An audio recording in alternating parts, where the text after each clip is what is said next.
에스겔서 36장 7절에서 15절입니다. 남유다가 BC 587년에 바벨론에 의해서 망했습니다. 수많은 사람들이 포로로 잡혀가고 또 성벽도 다 허물어지고 특별히 하나님의 성전이 불타고 말았습니다. 이제 땅만 남은 겁니다. 그리고 오갈 데 없는 사람들만 거기 남아있는 곳입니다. 주변에 있는 나라들, 사마리아라든지 특별히 에돔 같은 나라는 그게 빈집이라고 생각했어요. 그래서 틈틈이 들여다보고 드나들면서 그 땅을 탐내기 시작했습니다. 이 에돔 사람들은 유다가 망한 것을 얼마나 고소하게 생각했겠어요.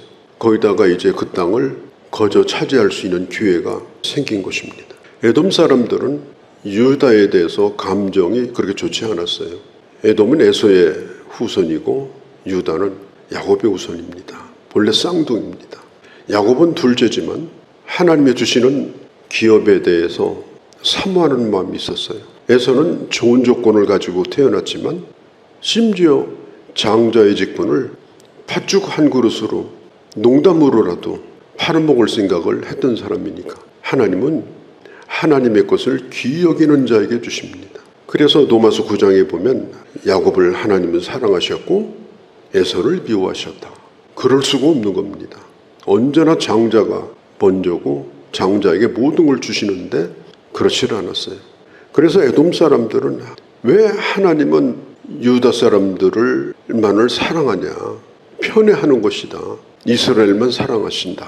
하나님을 독차지하고 있는 아주 밉상 같은 이런 민족으로 생각을 한 겁니다. 사실 에서는 좋은 조건이었지만은 그들은 하나님을 예배하는 민족이 아니에요. 하나님을 귀히 여기는 민족이 아닙니다. 그래서 결국은 육신적인 혈통이 되고 말았어요. 야곱은 그 형제 12를 낳고 또 이스라엘 민족을 이뤘는데 그렇게 좋은 땅이 아닙니다. 남유다가. 그런데도 그들은 하나님을 예배하는 민족이 돼서 영적인 축복을 받은 것입니다. 우리가 하나님의 복을 받는다라고 하는 것은 주님을 예배하는 게 복입니다. 그리고 주님의 사랑을 받는 게 복입니다. 사실 잘 사는 걸로 치면은 에돔이 훨씬 더 잘 살았습니다. 그런데 이 에돔은 더 욕심을 내서 유다까지도 집어먹으려고 지금 자기 형제가 어려운 틈을 타서 지금 그 땅을 넘보는 그런 상황이 있었어요. 지금 이스라엘 민족에게 가장 아픈 사실이 뭐냐면 성전이 없어진 거예요. 35장에 보면 세일산이 나와요. 세일산은 에돔 민족을 가르칩니다. 이 세상은 항상 산에 올라가서 그의 작은 정성이라 하더라도 거기 올라가서 내가 뭔가 해냈다. 나는 성공했다. 그러면서 세상을 내려다보고 교만하고 자부심을 갖고 그게 이 세상이에요. 예수 믿는 사람은 어떤 것도 내려다보지 않습니다. 예수 믿는 사람은 어떤 것도 올려다보지 않습니다. 없다고 해서 누구를 무시한다든지 나보다 괜찮게 사는 사람을 부러워한다든지 그렇게 하지 않습니다. 그런데 놀랍게도 36장으로 넘어가 보면 하나님께서 이스라엘 백성들도 뭐라고 얘기하느냐. 인자야 1절에 너는 이스라엘 산들에게 예언하라. 어느 날 이스라엘도 산이 되어버렸습니다. 그들도 세상이 꿈꾸는 걸 꿈꾸고 뭔가 보여주고 싶어하고 본인들이 대단하다고 생각을 하고 그렇게 해서 그들 처지도 사실은 에돔같이 똑같이 되어버린 거예요. 아무리 하나님의 백성들이 산을 자랑해도 에돔의 산만 못합니다. 예수 믿는 사람이 하나님이 축복하셔서 뭐가 잘 됐더라, 무슨 빌딩을 올렸더라, 그렇게 해도요. 하나님의 사람의 자랑은 보여주는 산이 아닙니다. 내가 뭔가 이루었다. 그래서 내가 대단한 사람인 것처럼 그걸 축복이라는 이름으로 변장해가지고 내가 누구인가를 보여주고 싶어하는 이런 생각. 우리가 그런 것에 빠지지 않도록 극도로 조심해야 됩니다. 하나님께서 그 산을 낮춰버렸어요. 낮추시니까 어떻게 돼버렸죠? 비록 하나님이 욕을 먹을지라도 성전을 허물었어요. 성전은 하나님의 대명사입니다. 하나님의 얼굴과 같습니다. 왜? 하나님의 영광을 받으시는 것이기 때문에 성전을 하나님이 허물었다. 이것은 하나님 스스로에게 하나님의 욕을 돌린 거예요. 그러니까 하나님 앞에 영광이 되지 않냐고 진정으로 하나님 앞에 예배가 되지 않는 성전은 하나님이 욕을 먹을지라도 필요 없다는 겁니다. 저는 가만히 생각해 봅니다. 저도 꽤 오랜 세월을 살았잖아요.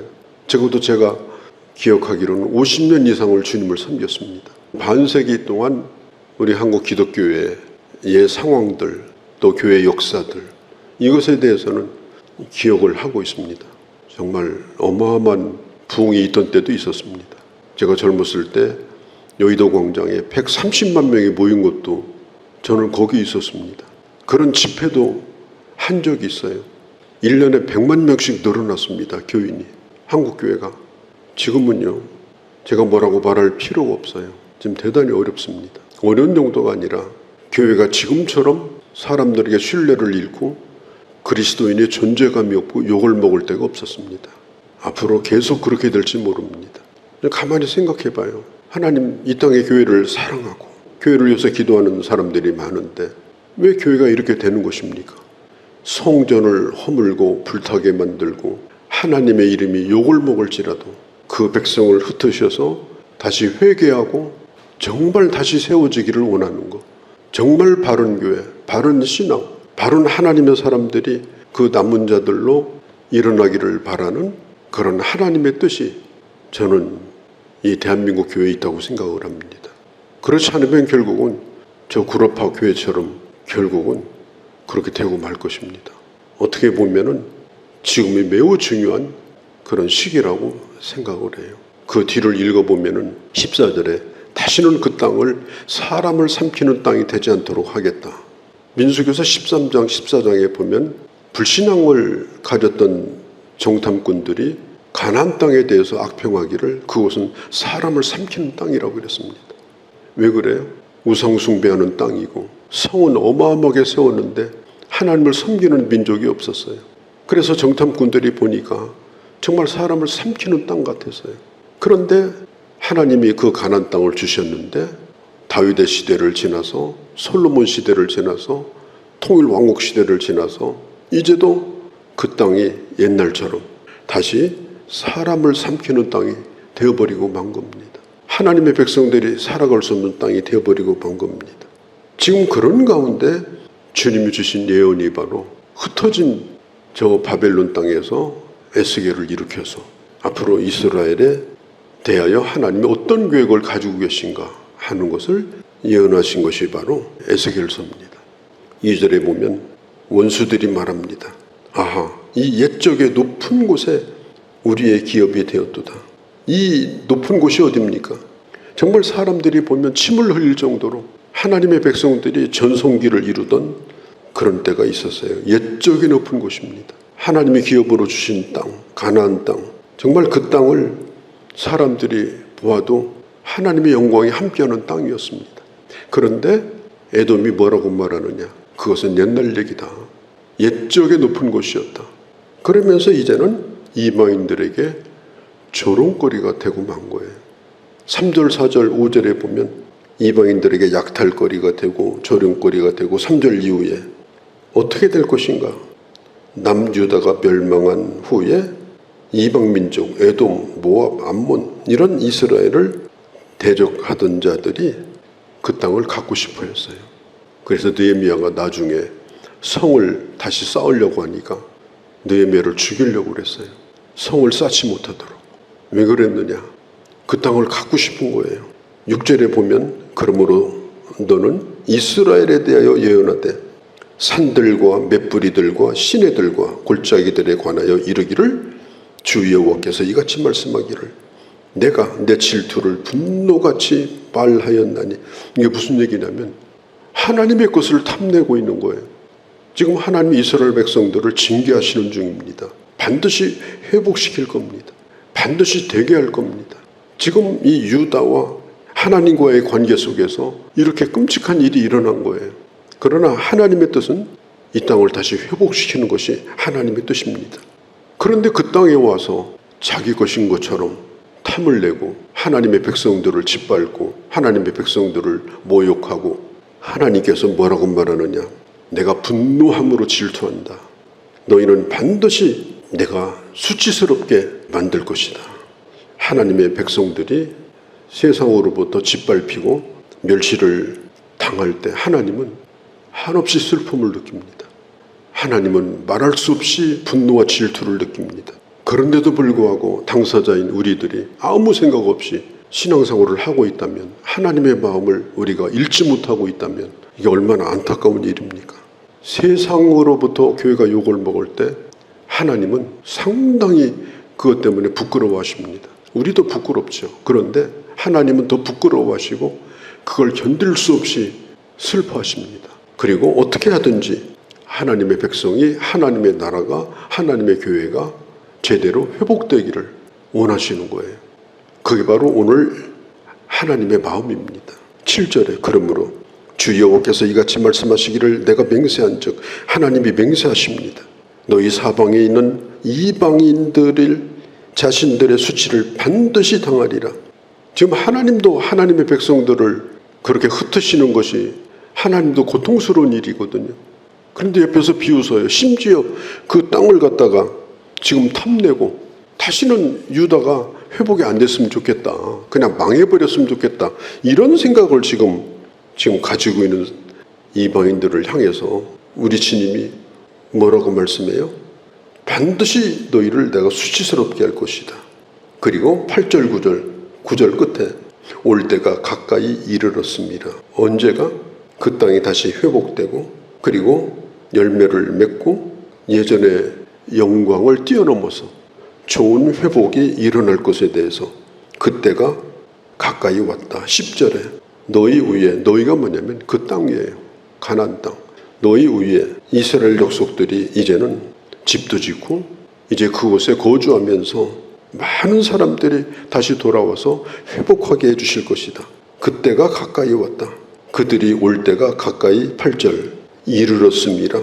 이제 포로 생활이 끝나고 다시 돌아올 것이다. 사람이 그 땅 위에 많게 할 것이다. 11절에 처음보다 낮게 대우할 것이다. 원상복구가 아니에요. 더 나은 영광입니다. 수호가 아니라 회복에 대해서 더 좋은 땅이 되도록 하고자 하는 생각이 나라에도 있어야 되고 지도자에게도 있어야 되고 교회도 마찬가지예요. 교회를 수호한다. 수호해서 뭐 할 겁니까? 우리가 꿈꾸는 하나님의 나라는 단순한 원상복구가 아닙니다. 하나님의 영광이 예전 영광보다 더 크게 드러날 수 있도록. 그런데 그렇게 하려고 하면 반드시 필요한 게 있습니다. 구조를 바꾼다든지 시스템이 바뀌는 것이 아니고 우리 스스로가 바뀌어져야 돼요. 그래서 하나님이 주시는 환상을 다시 봐야 되고 그리고 진정한 교회가 뭔가, 원형이 뭔가 그것에 대한 생각이 분명해야 되고 하나님이 다시 회복해 주시는 그 때를 우리는 기다리고 그것을 위해서 우리가 함께 꿈을 품고 나가는 것, 하나님이 가지신 하나님의 나라에 대한 하나님의 계획입니다. 예전보다 더 나은 영광, 훨씬 더 좋은 땅. 예전에는 삼키는 땅이 돼버렸어요.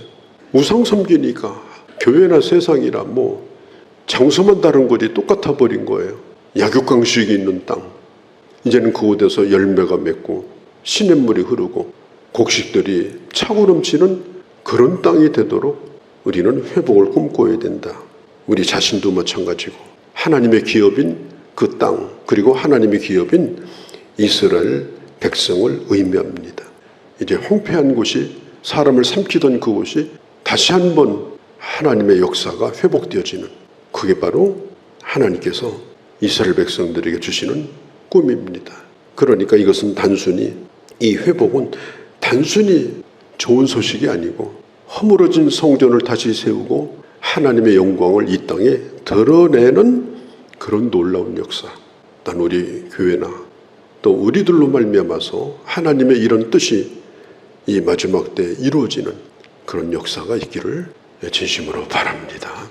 거룩하신 우리 아버지, 이스라엘 백성들은 그들의 영적인 터전이었던 성전도 없고 성도 다 사라졌고 사람을 삼키는 땅이 되어버린 그곳을 향하여 하나님은 다시금 예전의 영광을 뛰어넘어서 하나님의 영광을 드러내는, 그리고 이 땅을 살리는 그런 하나님의 땅이 되게 하겠다고 약속하셨습니다. 우리 삶도, 우리 교회도 아버지 하나님 이런 놀라운 회복의 역사가 있게 하시고, 또 그것을 바라보며 회복을 향하여 나아가는 저희 모두가 되게 하여 주시옵소서. 우리 주 예수님의 이름으로 기도하옵나이다.